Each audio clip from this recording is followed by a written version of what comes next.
रामपुर बरखोला में सड़क हादसे में एक की मौत। रामपुर में मंगलवार रात तेज रफ्तार बाइक के टक्कर से 57 वर्षीय सुषेण दास की मौत हो गई। वे दुकान जा रहे थे, तभी बैंक कर्मचारी की बाइक ने उन्हें टक्कर मारी। गंभीर हालत में अस्पताल ले जाया गया, लेकिन रास्ते में दम तोड़ दिया। पुलिस ने आरोपी बाइक सवार को हिरासत में लिया है।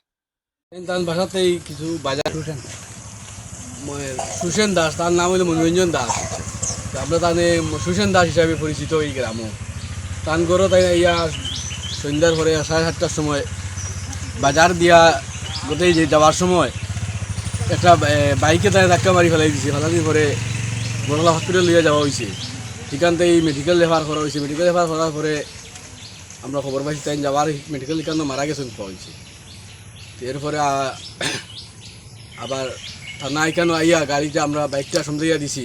পাওয়া যায় এই বাইকটা ওই লাগি জালতলা ব্যাংকের অ্যাসিস্ট্যান্ট ম্যানেজারে। এখন তান ওই লাগি ছেলে 2জন মেয়ে 1জন। তার বয়স অনুমানিক 65 65। এখন একটু বিহিত ব্যবস্থা নেওয়া হোক, যাতে এই পরিবারের এখন তাই নেখা উপার্জনকারী আর কেউ নাই। তার ছেলে 2টা এখনও বেকার, পরিবার আর কেউ নাই, যাতে একটু বিহিত ব্যবস্থা নেওয়া হোক। আর সরকারের কাছে একটা দাবি রাখে যে একটু আর্থিক সাহায্য যাতে দেওয়া যায় এই ফ্যামিলির লাগি। কারণ এই ফ্যামিলি বর্তমানে এখানে অসহায় হয়ে পড়ে গেছে। কারণ যে উপার্জনকারী একজন ছিলেন তিনি অ্যাক্সিডেন্টে মারা গেছেন। এখন আর এই পরিবারও আর রোজগার বলতে কেউ নাই। বর্তমানে থানাতে আমরা রাত্রে সমঝাইয়া দিছি। এখান থেকেই আমরা 3-4 জন আসলাম রাত্রে 11টার সময় থানাতে নিয়ে যেতে বলছি। এই ফ্যামিলির প্রতি একটু সরকারি দাস সে তার বাড়িতে কি চা খাওয়াইয়া দোকানে যাওয়ার পথে ওই রাস্তায় দোকানে যাবার একটু আগেই একটা বাইক পিছন থেকে আইয়া তারে ধাক্কা মারে।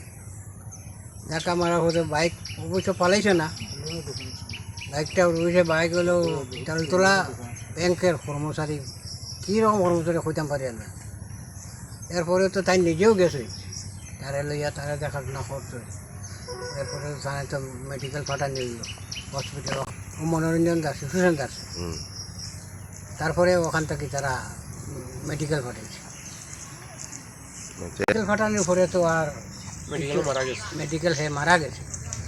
মারা যাওয়ার পরে এখনও তো তারা আনা হয়েছে না এখান থেকে। আর বাকি দিক তো না আনা পর্যন্ত কিছু আমরা করছি। 55 থেকে 60।